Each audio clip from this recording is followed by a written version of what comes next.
Warahmatullahi wabarakatuh. Waalaikumsalam. Kami dari kelompok 2 dari mata kuliah pemrograman objek 2. Di sini proposal yang akan kami berikan berjudul pembuatan aplikasi penyedia jasa perantara di bidang konstruksi dan desain. Di sini anggota kelompoknya ada saya Arya Rahman dengan NIM 341121137 dan teman saya Muhammad Setiawan dengan NIM 062. Dan saya dari Muhammad Ajaban dengan NIM 067. Untuk mempersingkat waktu kita akan langsung bagian latar belakang di mana menjadi dasar kita membuat aplikasi ini. Di sini disebutkan kebutuhan dan permintaan demand atau konstruksi tidak akan pernah berhenti sampai akhir zaman. Setelah dilakukan pembuatan pasti membutuhkan juga perbaikan atau penambahan beberapa bagian. Oleh karena itu profesi di bidang ini paling banyak diminati. Tentunya sebagai manusia pada umumnya tidak dapat dipungkiri bahwa ketika ada sebuah permintaan itu juga akan ada sebuah kesempatan untuk manusia tersebut tidak bertanggung jawab dengan profesinya ataupun melakukan beberapa kecurangan. Di sini makanya disebutkan untuk berbocoran seperti mengurangi kualitas bahan dan lain sebagainya itu adalah beberapa yang sering terjadi di bidang konstruksi ini. Dan seperti yang kita ketahui, konstruksi itu adalah sebuah pembangunan sarana atau prasarana ya.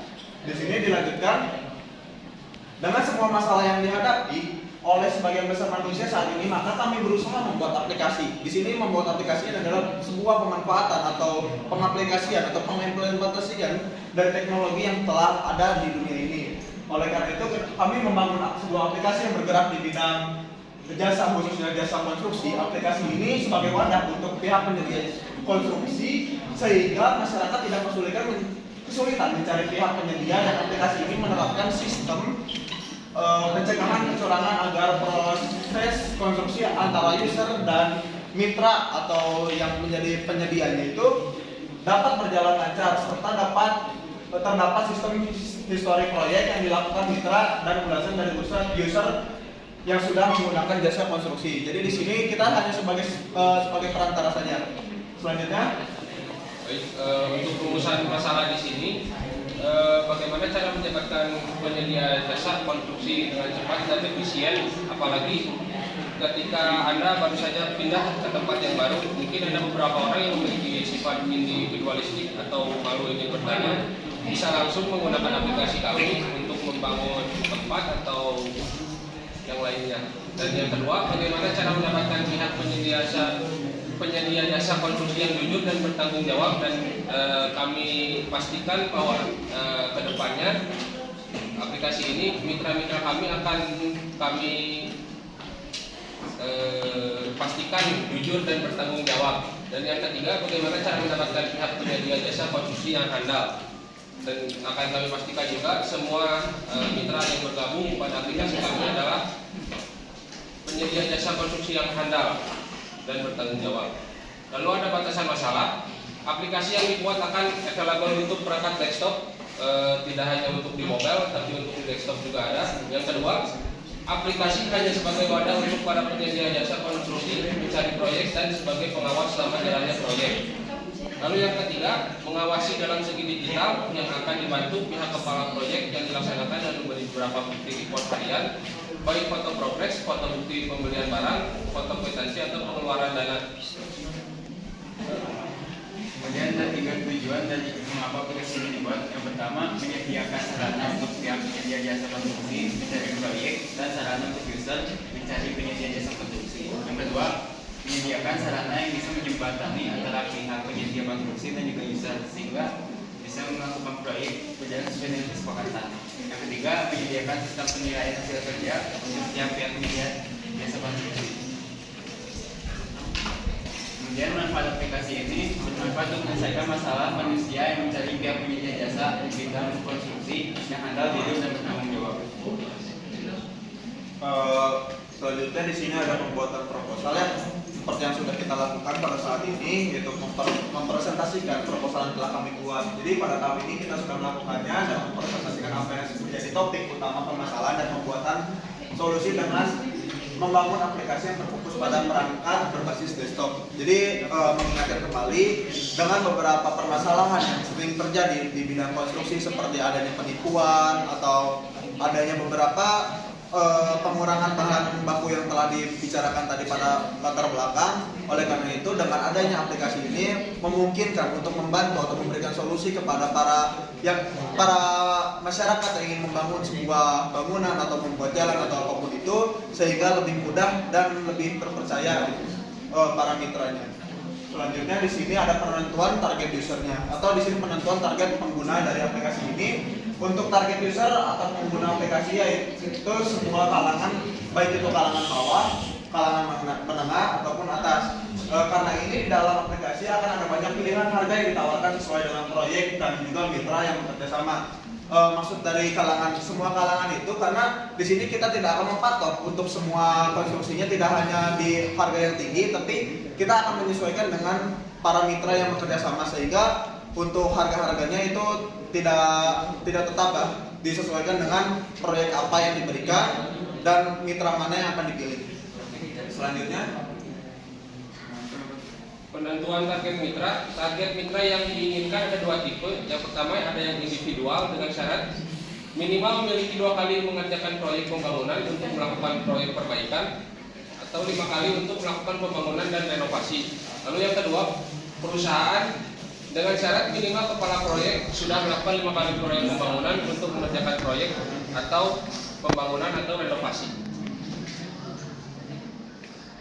Penentuan fitur yang dihadirkan, fitur unggah proyek dari user. User memasang job agar para mitra bisa menawarkan kesepakatan. Lalu yang kedua, fitur pemesanan mitra. Yang ketiga, fitur proyek dari mitra.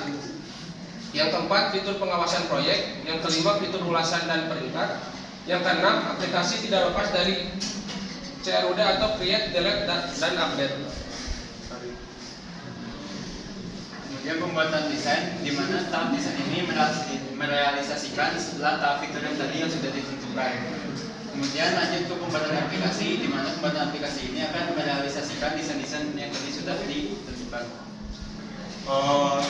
Setelah melakukan semua pembuatannya, jadi di sini kita ada namanya testing atau cek kualitas dari setiap fitur atau basis datanya.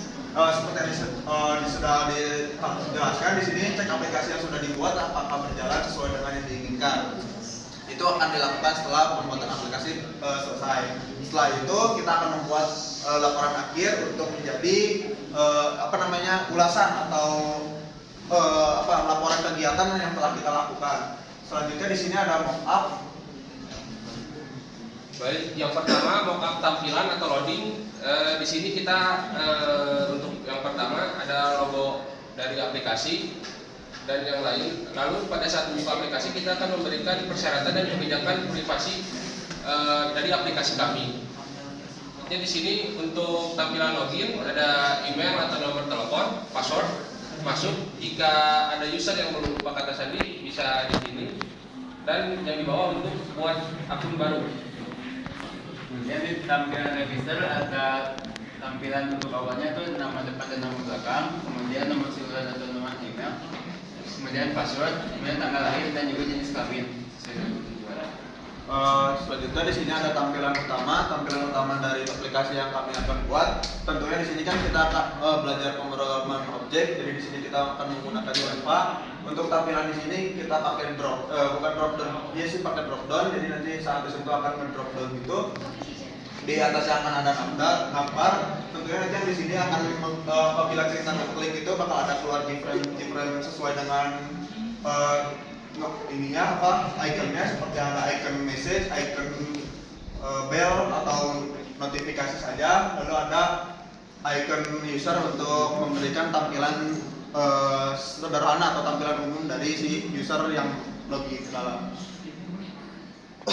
Terus untuk di tampilan setting akun di sini seperti biasa pada umum sebuah aplikasi akan ada sebuah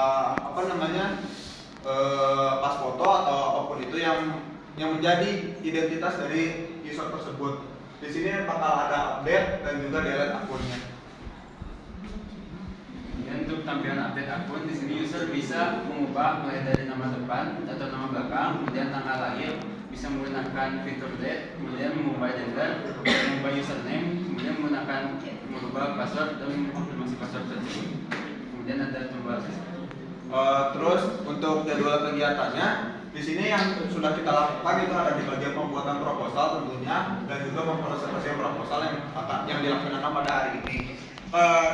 Untuk sekedar informasi, kenapa di sini ada bagian pembuatan desain dan penggunaan dan pembangunan basis data kita sudah lakukan, dan juga di sini ada pembangunan aplikasi. Sebenarnya tidak boleh ya, untuk proposal kan kita mengajukan apa yang ingin kita buat, cuman kita telah melakukan apa yang akan kami buat itu untuk jaga-jaga aja sekalian pembelajaran. Lalu di sini untuk runtutan dari apa yang akan kami buat itu sudah udah dibikin rundown-nya. Pembuatan proposal itu tadi sampai minggu ketiga di bulan Maret. Untuk pembuat presentasi pada hari ini, mengembangkan perencanaan yang ada pada proposal itu akan dilaksanakan pada minggu ini. Jadi kan tadi kita sudah membuat desain dan melakukan beberapa pembangunan basis data. Nah, pada minggu ini kita akan melakukan pengembangannya, lalu pembangunan aplikasi secara utuhnya nanti sampai selesainya itu akan dilakukan pada minggu keempat bulan Maret sampai dengan minggu keempat bulan Mei. Lalu pembuatan laporan akhir atau yang seperti tadi setelah saya bicarakan itu untuk pembuatan laporan ini akan dilaksanakan pada bulan Juni minggu ke-1. Lalu untuk demo aplikasinya itu akan terjadi pada bulan Juni minggu kedua, 3, atau 4 sesuai dengan giliran per kelompoknya. Untuk kesimpulannya, jadi aplikasi yang dibuat menjadi solusi bagi para manusia yang kesulitan mencari pihak penyedia jasa konstruksi dan menjadi solusi untuk para penyedia jasa konstruksi mendapatkan proyek dan menjadi aplikasi win-win solution terhadap permasalahannya. Kenapa di sini disebut win-win solution?